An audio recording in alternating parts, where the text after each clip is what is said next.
আমি অরুণাভ প্রধান, আপনারা দেখছেন YouTube channel team dream life. সবার আগে ওই এক কথা বারবার বলতে ভালো লাগে না, শিগগিরই সাবস্ক্রাইব করুন। আর লাইক কমেন্ট শেয়ারের জন্য তো পরে সময় রইলই, অবশ্যই করবেন। আজকে কিন্তু একটা খুব মর্মস্পর্শী গল্প বলবো, যেগুলো হৃদয় ছুঁয়ে যাবে। এই গল্পটা হচ্ছে বাবা ছেলের একটা ছোট্ট কাহিনী।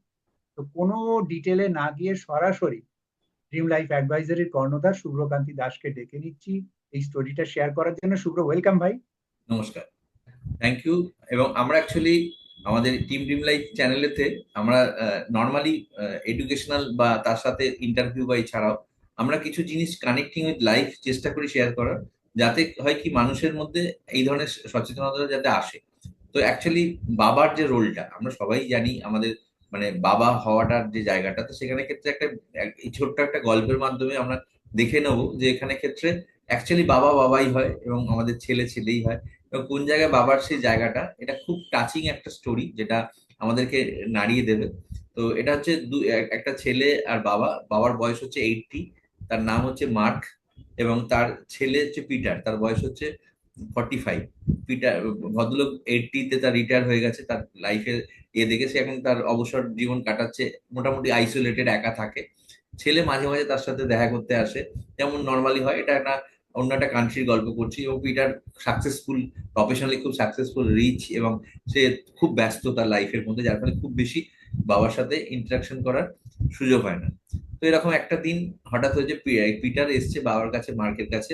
তো মার্কের কাছে বসে এমনি ওদের যে ঘরটা আছে সেই ডাইনিং রুমে বসে কথা বলছে। কথা বলতে বলতে তারপরে হট করে ওদের যে জানলার যে ব্যালকনিতে আছে, ব্যালকনিতে একটা কাক বসে চিৎকার করে রয়েছে, কা কা করে। ঠিক আছে। তো বাবা হঠাৎ করে মার্ক ছেলেকে বলছে, পিটারকে, যে কি রে ওটা? তখন পিটার বলছে, আরে ওটা তো কাক, তো চিৎকার করছে। বলছে, ও কাক চিৎকার করছে, আচ্ছা আচ্ছা ঠিক আছে। এটা কথা বলেছে। বলার পরে তারপর কিছুক্ষণ আবার কথা হচ্ছে। আবার ঠিক 2-3 মিনিট পরে আবার মার্ক ওকে জিজ্ঞেস করেছে, পিটারকে, যে আবার ওই কাকটা চিৎকার করছিল, কি রে আবার কি চিৎকার করছে? বলছে, আরে বলছি না তোমাকে কাক চিৎকার করছে, তুমি একই কথা বারবার বলছো কেন? ঠিক আছে, একটু বিরক্ত হয়ে গেছে। তো তারপরে আবার প্রসঙ্গটা পাল্টে আবার কথা বলতে বলতে আবার ঠিক 4-5 মিনিট বাদে আবার মার্ক বলছে, কারণ কাকটা বাইরে চিৎকার করছিল, আবার কিসের আওয়াজ আসছে রে? আরে দৌড় বাবা, তুমি একই কথা কেন বারবার ধরে বিরক্ত করছো? আমি তোমাকে বারবার বলছি যে কাক চিৎকার করছে, তুমি একটা কথা বললে বোঝো না কেন? এত বয়স হয়েছে, বিরক্তি করে কেন? তখন ভদ্রলোক এই কথা যেই বলেছে, মানে বেশ রাগের সাথে এবং বেশ জোরেতে, তখন ওই যে তার বাবা মার্ক তখন উঠে বসে ওনার লেখা ইচ্ছে ইয়ে ছিল একটা ডায়েরি লেখার। মানে উনি যখন থেকে ওর ছেলে হয়েছে জন্ম থেকে, তো সেরকম ডায়েরি লিখতো, মানে যখন থেকে হয়েছে তার ইয়েতে। তো ছেলের বয়স 45। তো ওখানে ডায়েরিতে আজ থেকে 42 বছর, মানে যে ঘটনাটা বলছি তার 42 বছর আগের একটা ডায়েরি পাতা খুলে ওর ছেলেকে দেখাচ্ছে। এবং তাতে যে লেখা ছিল, সত্যি কথা বলতে যেটা আমি কেন ভিডিওটা শেয়ার করলাম তার পিছনে ওটাই মেন কারণ। তখন লেখা আছে যে আমার ছেলে পিটার, বয়স 3, আমার কোলে বসে, আমি ঘরে বসে আছি, আমাদের ঘরের বাইরের জানলাতে কাক বসছে। ঠিক আছে, কাকা করছে। তো আমার 3 বছরের বাচ্চা পিটার আমাকে জিজ্ঞেস করছে, বাবা ওটা কি? ঠিক আছে, বলছে ওটা ওটা তো কাক, তো চিৎকার করছে। ঠিক ওই প্রশ্নটা আমাকে পিটার 23 বার জিজ্ঞেস করেছে, 23 টাইমস। এবং বাবা বিভিন্ন ভাবে ওকে ভালোবেসে আদর করে বা বিভিন্ন ভাবে ওকে ওই রিপ্লাইটা করেছে। এবং সে কি কি রিপ্লাই করেছে সেটাও কিন্তু ওই ডায়েরিতে পরপর পরপর বাবা লিখেছে। পিটার ওটা পড়ছে, পড়তে পড়তে পড়তে পড়তে পিটারের চোখে জল এসে গেছে। বলছে যে একটা ছোট, যখন আমি আজ থেকে এই বছর আগে, 42 বছর আগে যখন 3 বছরে ছিলাম, তখন আমাকে বাবা ওই জিনিসটা বোঝানোর জন্য 23 বার আমাকে, কিন্তু কোনো সময় বাবা বিরক্ত হয়নি। কারণ জানে বাবা ছোট, আমার বোঝার ক্ষমতা নেই বা এ নেই। তো মানুষ ঠিক যখন বয়স হয়ে যায় তখন কিন্তু আস্তে আস্তে ওই ছোটবেলার মধ্যে একটা স্টেজে চলে যায়, যখন কিন্তু সেই নর্মাল এর মতো একদম ইয়ং এজের মতো কানেক্ট করতে পারে না।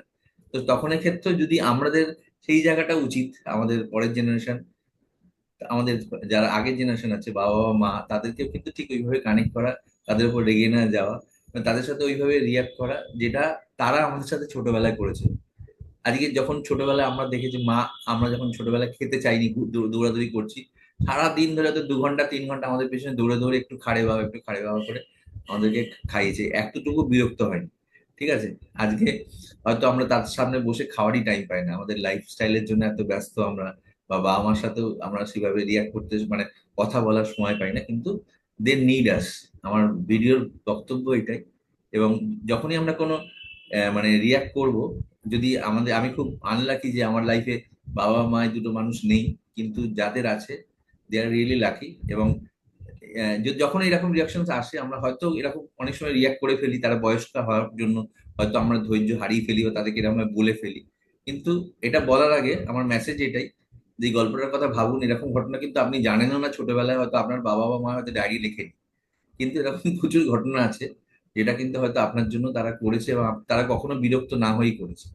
অতএব অন দ্যাট সেক আমার মনে হয় এটা নিজের প্রতি ধৈর্য রেখে তাদের সাথে মেশা উচিত, কথা বলা উচিত, এবং তাদের প্রতি ধৈর্যশীল, তাদেরকে ভালোবেসে তাদেরকে নিজের লাইফে উচিত। এবং পিটার যেটা করেছিল তারপরে আস্তে আস্তে বুঝতে পারলো যে প্রয়োজনটা, ও নিজের ব্যস্ত জীবন থেকে আস্তে আস্তে সে বাবার সাথে কোয়ালিটি টাইম দিতে শুরু করলো, বাবার সাথে থাকতে শুরু করলো, বাবার সাথে কথা বলতে শুরু করলো। এবং সে ফিল করলো যে সত্যি যেটা ওই সময় করেছে আপ টু অ্যাডোলেসেন্স সময় পর্যন্ত, 14-15 বছর বয়সে যখন একটা ছেলে বড় হয়ে যায়, তার আগের স্টেজ পর্যন্ত ওই যে ছোটবেলায় 0 to 12-13 বছর বয়স পর্যন্ত, ওই সময় কিন্তু ওই বাবা মার রোলটাই হচ্ছে একটা আলাদা রোল, যেটা কিন্তু কেউ রিপ্লেস করতে পারে না।